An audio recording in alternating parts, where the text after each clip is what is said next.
क्या अविद्यानामन्तस्तिमिरामिहिरद्वीपनगिरे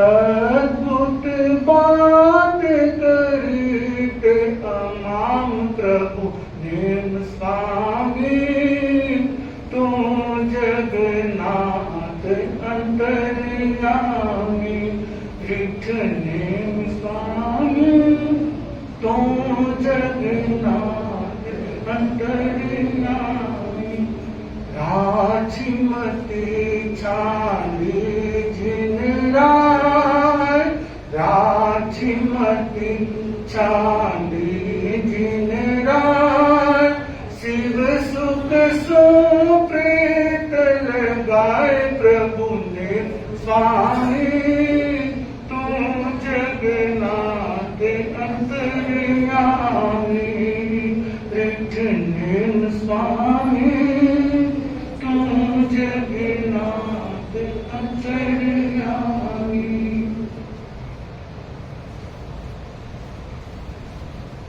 बाईस तीर्थंकर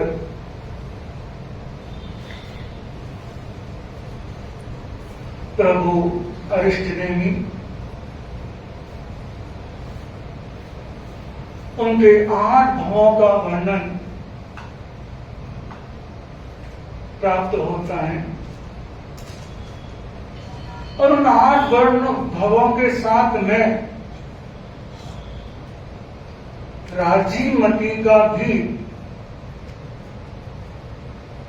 साथ जुड़ा हुआ है।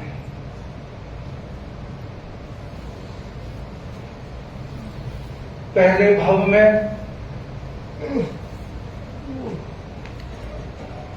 दोनों पत्नी पत्नी के रूप में उत्पन्न हुए और एक ऐसे रुग्ण मुनि की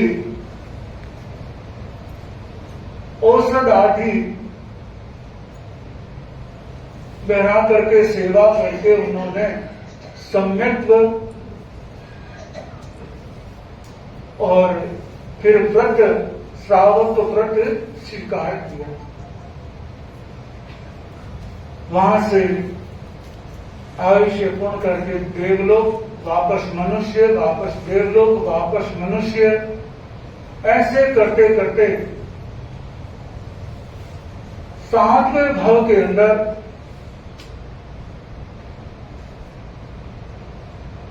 वह हस्तिनापुर के राजा श्रीशैन के वहां पर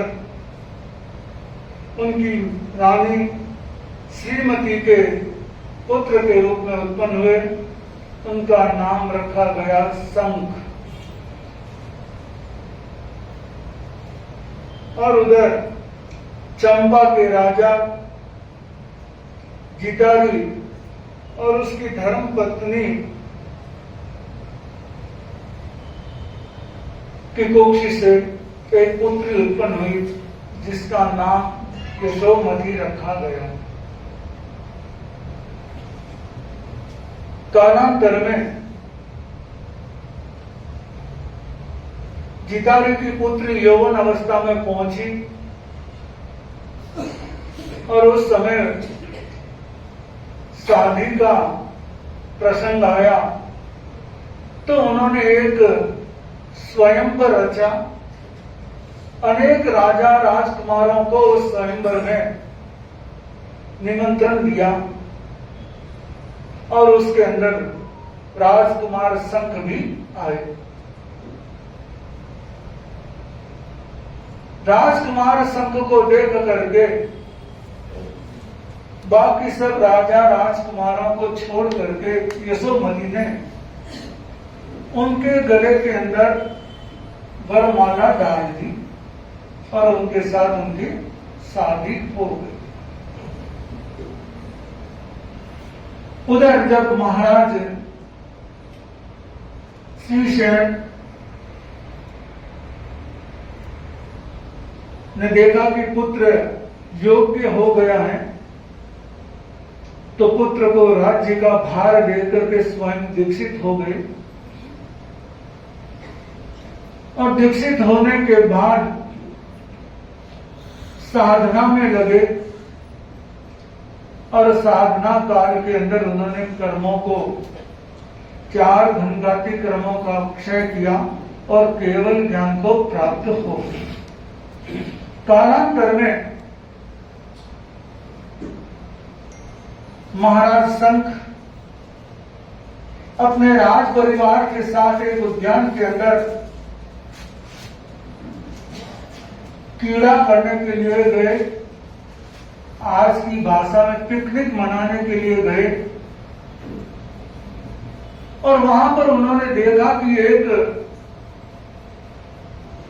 मुनि प्यास से व्याकुल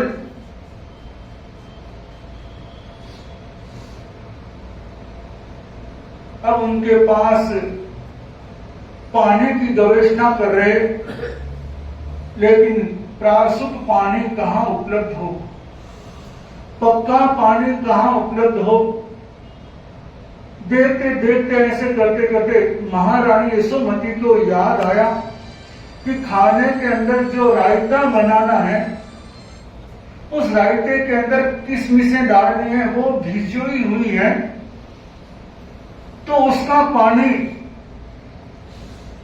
प्रासुक है, वो अगर सोचता है तो मुनि जी को गहरा। महारानी रसोई घर के अंदर गई, देखा वो पानी एकदम सोचता था और पानी लेकर के मुनि जी को दोनों जने साथ में महाराज शंख और महारानी यशोमती पात्र के अंदर बहराने लगे और बहराते बहराते इतने भावों की स्तुति हुई कि महाराज शंख ने वहीं पर तीर्थंकर नाम गोत्रकर्म का बंधन किया। यह है दान की महिमा। दान की कितनी महिमा कि तीर्थंकर गोत्र नाम कर्म का बंधन भी हो जाता है। कुछ दिन पहले रात्रि के अंदर तेरापंथ इतिहास के बारे में बताया जा रहा था, तो कहते हैं कि 3 व्यक्तियों ने जयाचार्य के समय तीर्थंकर नाम गोत्र कर्म का बंधन किया था।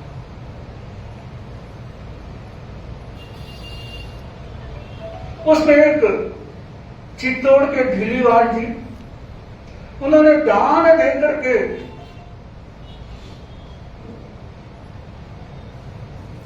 बहरा करके व्रत निष्ठा करके कहते हैं संभव है कि उन्होंने तीर्थंकर गोत्र नाम कर्म का बंधन। तो इतनी दान की महिमा महाराज शंख ने उसी समय तीर्थंकर नाम गोत्र कर्म का बंधन किया और कालांतर में पुनः अपने महलों में आ गए और एक दिन विचरण करते करते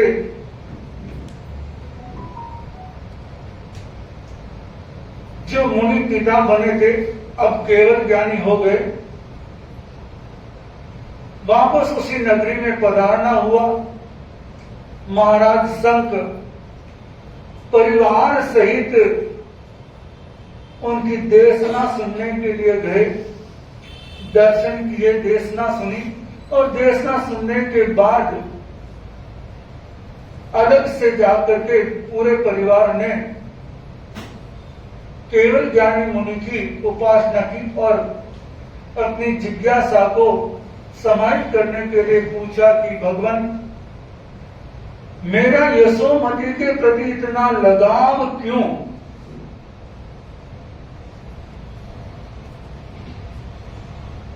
तब केवल ज्ञानी मुनि पिता ने बताया कि तुम्हारे साथ इसका लगाव पूर्व 8 भवों से जुड़ा हुआ है। पूरा विवरण बताया। विवरण बताने के बाद फिर महाराज शंख के मन में वैराग्य उत्पन्न हुआ।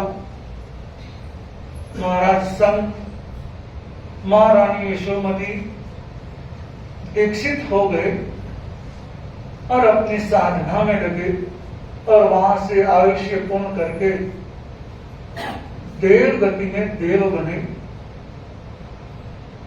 और वहां से आयुष्य पूर्ण करके इसी भरत क्षेत्र के अंदर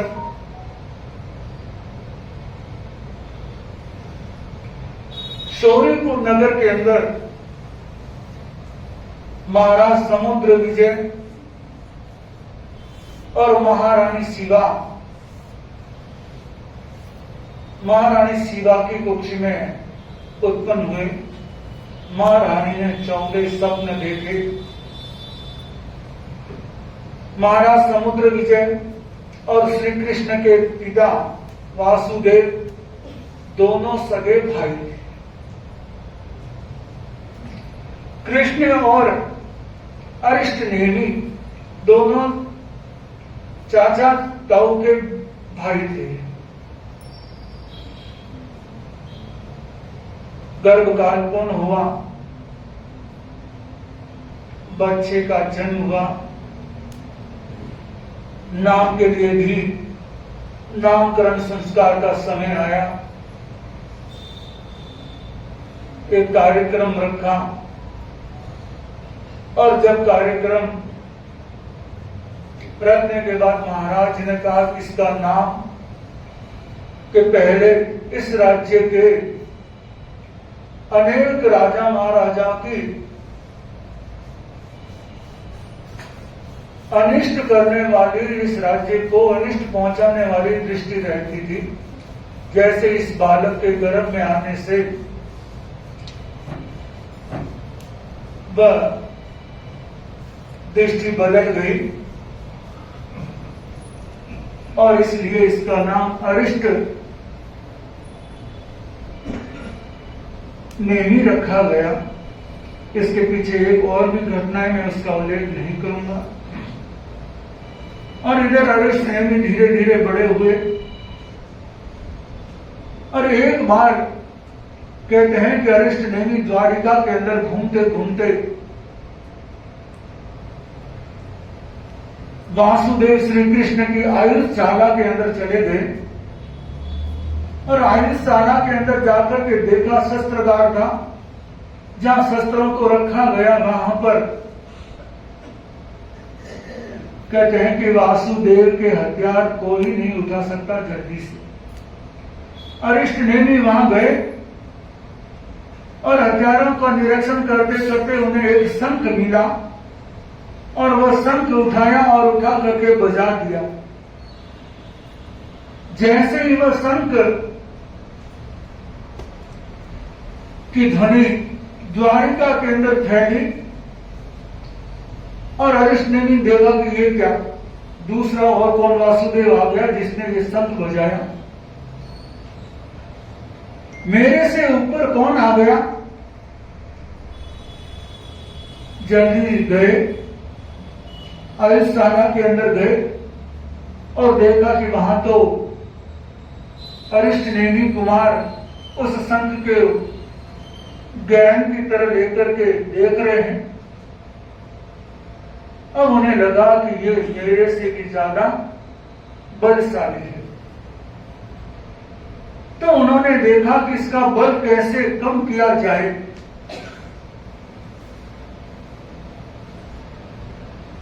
तो उन्होंने अपनी रुक्मिणी आदि रानियों को कहा कि अरिष्ट नेमी को किसी प्रकार से शादी करने के लिए राजी कर दे।